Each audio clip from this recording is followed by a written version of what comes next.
A very good evening to our beloved lecturer, Mr. Azan Hassan. Today, our group members will present about our group assignment, which is about Vision 2020. My name is ATIRA BINTI AZMI.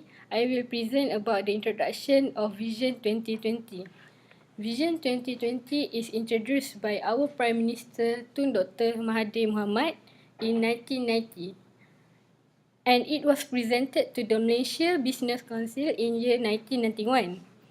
Its objective is to become Malaysia as a fully developed nation in year 2020 in the future. So that the mission of the Vision 2020 is to stimulate and develop the innovation ecosystem in Malaysia towards achieving Vision 2020. Besides that, it wants to encompass all important aspects in life such as the political stability, social well-being, education and many more. And next is the vision of this plan is to call for the nation to achieve a self-sufficient industrialized nation in year 2020. My name is Yuliun. I am going to talk about policy analysis metrics. Malaysia is on the path to achieve a scientific and progressive society by developing the multimedia super corridor. As we see the statistic from MDEC, the revenue Malaysia is actually increased after develop multimedia super corridor. The reason of revenue decrease in 2010 because MDEC want to focus more on quality instead of quantity. Next, the challenge at ensuring economically just society is an important issue, especially in Malaysia with multi-ethnic. Therefore, government have to narrow down the gap of poverty between ethnic and rural urban area to increase the living standards of people. One AZMI program are established to help the rural low-income people and generate more working opportunities for them, meanwhile increase the household income of rural area and they can have a better lifestyle. The challenge 9, which is to achieve prosperous society. The government's effort in increasing the exportations products cannot achieve the ideal expectation, which the export products, EE products and palm oil based products are still decreased while the import goods, capital goods and consumption goods are increased. Therefore, the export are slightly more than import products, achieving the trade surplus, which does export more than import. Consequently, Malaysia have a positive net export in economic growth. Next, I will pass the floor to my friends. Hi, my name is NURNAJWA. So I'm going to explain about the stakeholder analysis. So for the first stakeholder is MSC, Multimedia Super Corridor. So the issues for this stakeholder is that there is no precise or further statement about the importance of information technology in the speech of Vision 2020. So other than that, there is no reference to anything related that might have been interpreted as an embryonic version of the MSC. Other than that, in the speech of Vision 2020, a lot of other concepts that are now related with the MSC and how its purposes are projected in Malaysia and abroad was not included in the speech.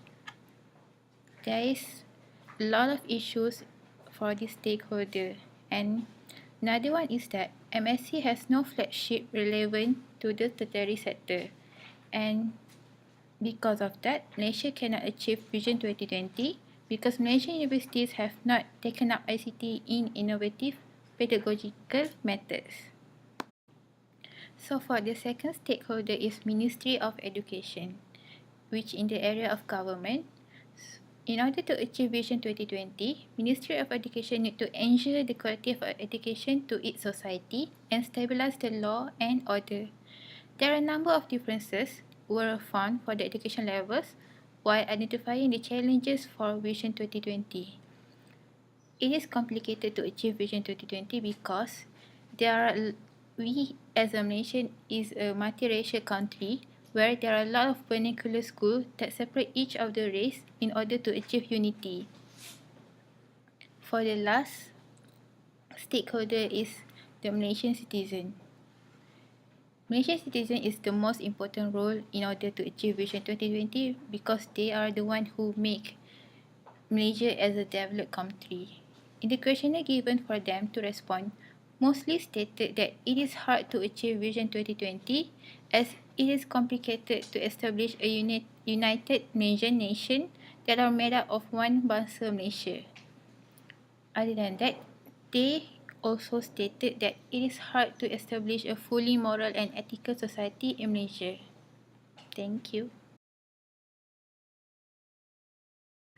Hi, I'm Bishan, and today I will be discussing about the past analysis of Vision 2020. So basically, the past analysis concerned with how performance to do with the Vision 2020 to achieve Vision 2020, and of course to overcome the challenges.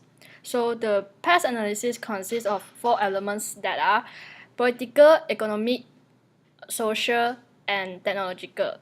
The 4 elements are basically interrelated to each other. First and foremost, I would like to introduce the political factors that involves government policies, taxation policies, pricing regulations, and political stability. After all of this, I will give an example how all of these 4 elements are interrelated. So now I will go to the second element, that is economic.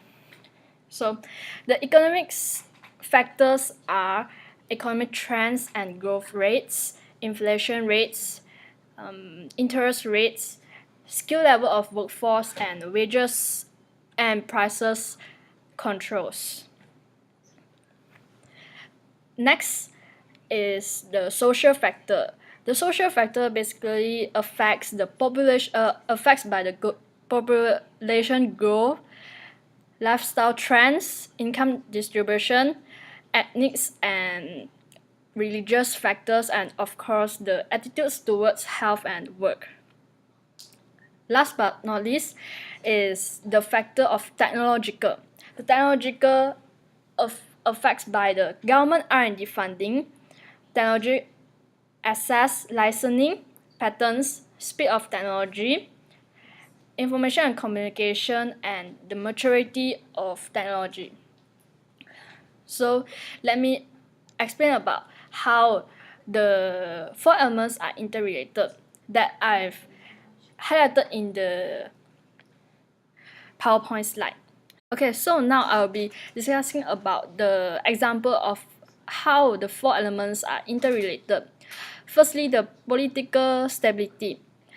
How to measure a country is well developed with good economy. Firstly is the political stability. If you have political issues such as corruption, then your economy will totally gone, as the political stability is directly proportional to the economy. So now the second one is economic, that I will give an example of the skill level of workforce that is directly proportional and related to the government R&D funding and maturity of technology. So the skill level of workforce, if the government are well funding with the R&D, the research and development department, so we will have the maturity of technology, and so we will produce a skill level of workforce. Thus, with skill level of workforce, we will have workers that have positive attitudes towards their health and work. So this is basically how the past analysis I've made, and there are interrelated with each other. Hi, my name is KHALIS and I'm going to explain about the quantitative and qualitative analysis. To overcome the challenge 6 in Vision 2020, the government of Malaysia has introduced Multimedia Super Corridor MSC in 1996. One of the challenge is establishing a scientific and a progressive society in Malaysia. The contribution of MSC that we could identify upon the establishment of all the programs is MSC is able to create a knowledge, activities and employment, improve the quality of human capital, reduce the socio-economic inequalities between races, improve the quality of life and improve public service delivery system. Moving on to the analysis of Challenge 8, which is ensuring an economically just society in which there is a fair and equitable distribution of wealth in the nation. With various policies developed by the government to restructure and shortening the income gaps amongst Malaysia, new economic policy NEP was introduced. Up until this year May, labour force participation is 68.4%, which seen an increment of 2% from the previous month. Employment rate remains at the same, which is 3.3%. Therefore, what we could conclude that prove that it has made a significant improvement towards the national economy of Malaysia. And in terms of the socio-economic activities of the people, it no longer has a barrier which during what we could see in pre-independence day where Malay were in the administration sector, Chinese in mining, while Indian in the estate. The last one would be the Challenge 9. So, Challenge 9 is all about establishing a prosperous society with an economy that is fully competitive, dynamic, robust, and resilient. Last year, the amount of gross national income of Malaysia has amounted until 1,317.0 billion. Therefore, it could be concluded that the growth of economy in Malaysia has seen a positive impact due to all the implementation and programs introduced by the government. And lastly, the labour participation rate was 68.0, which has seen an increment from the previous year. Moving on, I'm going to pass the floor to my friend. My name is FATIN BINTI ZAMRI, and I will conclude this overall project. So basically, we are now in 2018, and within 2 more years, we will be in 2020, and in that year, Malaysia should be achieved Vision 2020. But the main question is, are we really in progress in achieving Vision 2020? So basically, there are 2 recommendations that can be suggested towards Vision 2020, which the first one is by establishing a brand new program called One Family, One Online Business. So basically, this program is to encourage every family to have one online business. So by having this type of program, we can achieve 2 things in one time, which the first one is we can encourage the usage of ICT, and the other one is we can contribute towards the high income nation. So the next recommendation would be by enhancing the productivity of labour force. Well, most Malaysian workers do not have skilled workforce, and they are still dedicated to the foreign workers. So government should focus more on education, which it is in order to provide a better worker for the future. And the other one is companies should organize some programs to update the workers. So I would like to conclude this project with thank you very much.